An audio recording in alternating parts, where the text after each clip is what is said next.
Everybody, good morning. Old Big Jim coming at y'all from the bog here, down in South Mississippi.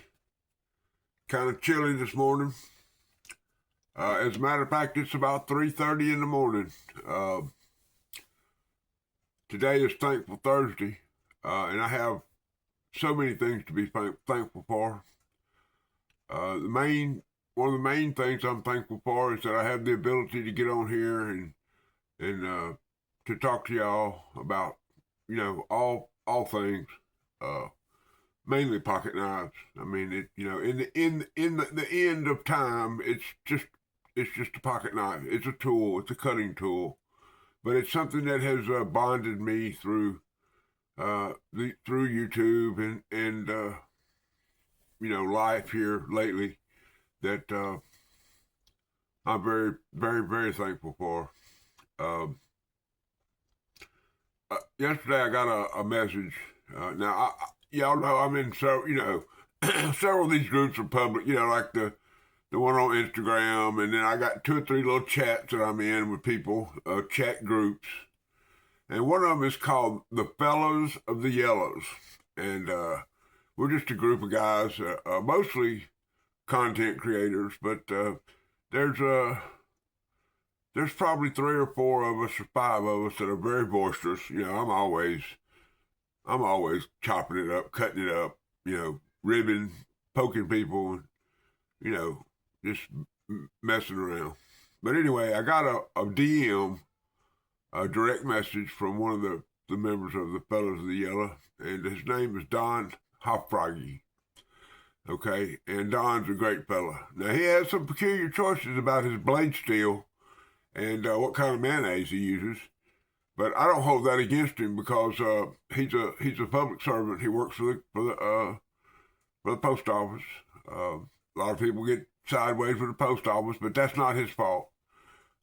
He's a fine fella, and we've traded and we've talked, and he sent me a knife or 2 to work on, and this and that, and but none of that matters.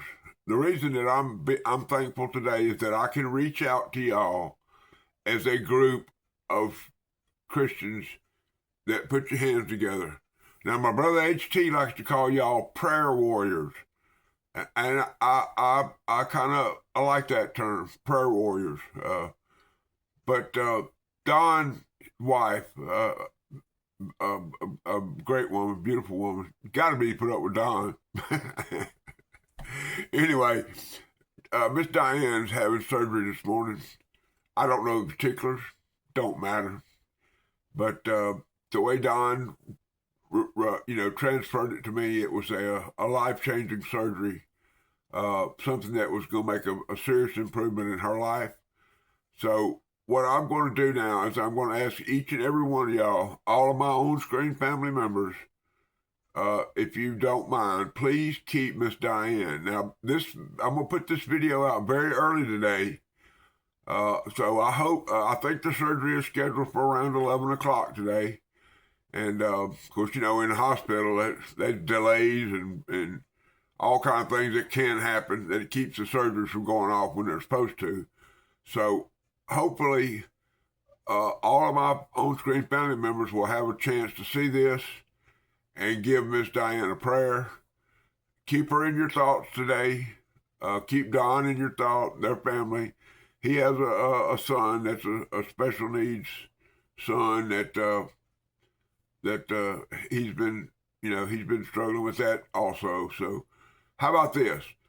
I'm asking y'all to keep the Hofbragi family in your prayers today and in the future.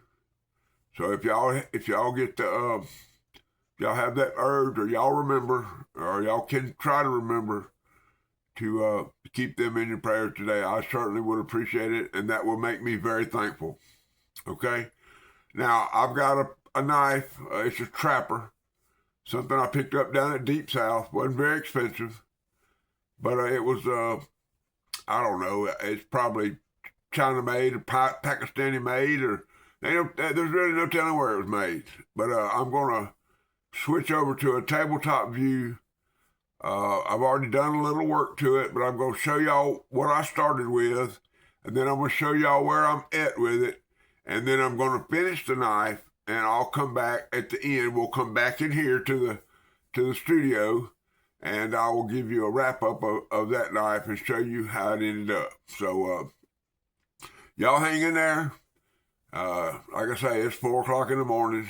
Old Big Jim couldn't sleep because of the weight of the Hofbrauge family on his head. So let me click off here, and we'll get y'all a video. I'll get y'all a little a shot of what the knife looked like at the halfway point of being transformed into a Barlow Brigade Custom. Be right back. All right, everybody. Here's a knife that I got down at Deep South. Now it's I don't even know what it is, but what I've done here is this has been sanded. All the edges have been smoothed. I have more or less they had some kind of paint that they put on here and it had some burning on it, but it's a very solid knife. But anyway, it didn't look like this when I got it. Now, I've already done some preliminary burning and some toasting on this. So let me show you all the other side. Now, this is what it looks like after I got it burnt. Now, the next thing, see, I've put a little bit in here, and just a little bit in here. And then I went through and I burned all the insides of this. Now, the next step on this will be to sand this back, trying to highlight the jig marks that are in there. And I may go in there. I may do a couple other little things to it, but all that'll be revealed. Now, the knife itself, I really don't have a clue. Now, it says Solingen steel. Now, I believe that if they now, it's not sharp at all because I don't sharpen my knives before I work on them, or I'll end up cutting myself to death. But you can see, if I can get that, it has a shadow right there that says Red Deer. Y'all see that? Red Deer. And that's the only markings is the Solingen steel, and then now, I don't know who had this knife.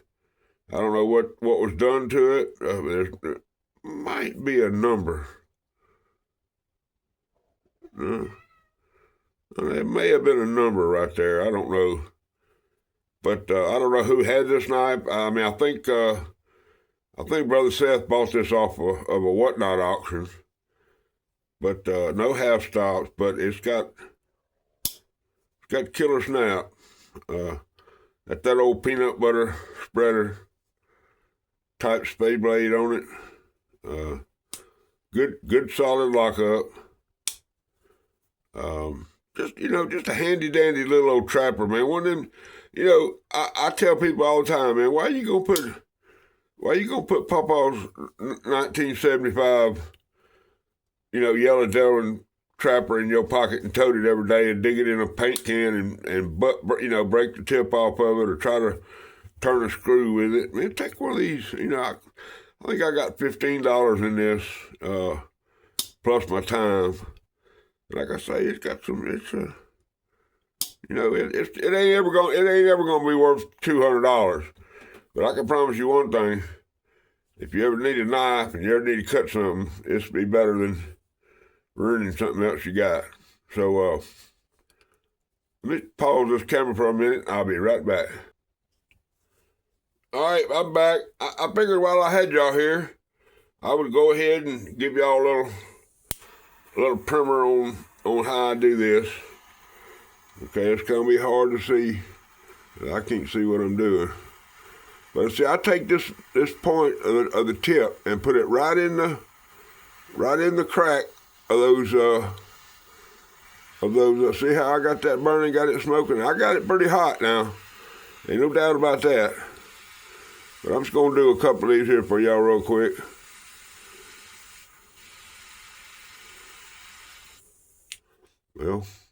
I blew my torch out. I hate this torch.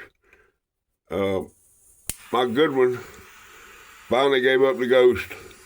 And see, you also see how how it's turning white in a few places. And you got to remember, bone is porous. You know, and see how it's changing to a white? That's because the bone is drying out. I might have got that a little too dark right there. But anyway, you got to remember, bone is porous. Okay, that means it has holes in it.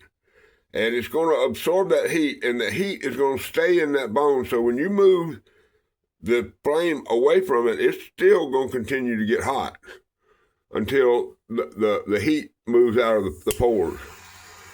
So, y'all, I mean, the best thing to do is go slow, take your time, and I wish if I had a better torch, I would sit here and do y'all a really good primer on how this works. So, anyway, but you see this, most of this red stuff in here, that's paint.